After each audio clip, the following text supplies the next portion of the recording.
এতগুলা সরকার এসেছে, জাতীয় সংসদে কোরআনের একটি আইনও চালু করে নাই। মাননীয় স্পিকার, সবচাইতে লজ্জা, সবচাইতে দুঃখজনক কথা হলো এটা।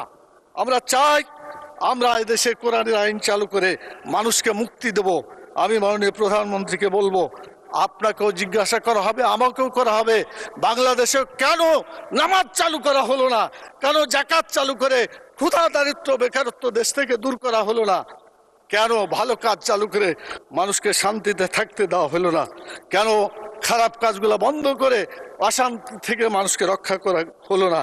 মাননীয় স্পিকার, আমি আপনার মাধ্যমে মাননীয় প্রধানমন্ত্রী সহ আইনমন্ত্রী পাশে বসে আছেন, তারা জবাব দিবেন এবং বলবেন তাদের দায়িত্বটা কি।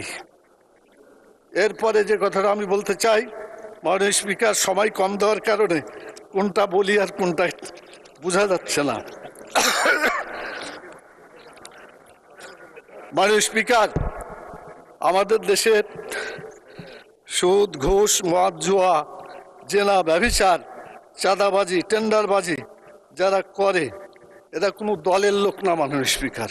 কিন্তু যখন বলা হয় যে এক দল চাঁদাবাজি করে পালাই গেছে, আর এক দল চাঁদাবাজি করার জন্য প্রস্তুতি নিচ্ছে, এটা বলার পরে কোনো দল যদি রিয়াকশন করে, তখন তো বোঝা যায় এই চাঁদাবাজদেরকে দলের সদস্য হিসাবে গ্রহণ করা হচ্ছে।